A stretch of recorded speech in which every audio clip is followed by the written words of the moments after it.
I ćao pozdrav svima, otvaramo danas još 3 peka Jubelno pozadini.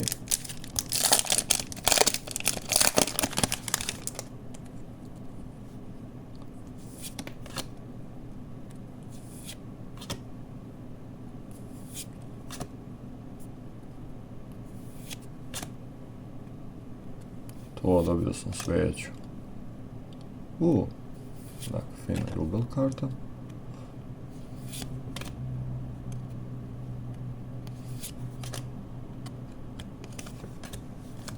Dobro.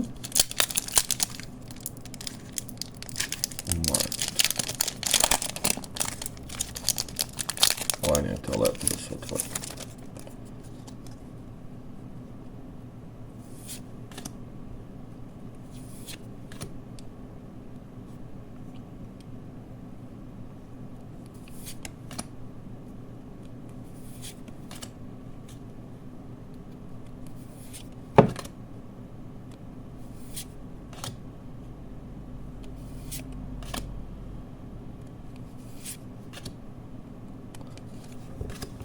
I posljednji pek.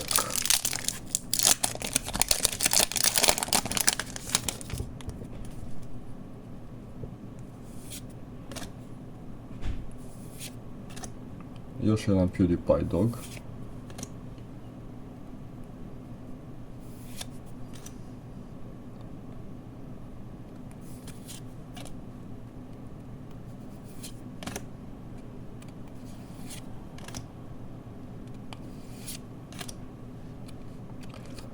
I to je bilo to za Jubel pack.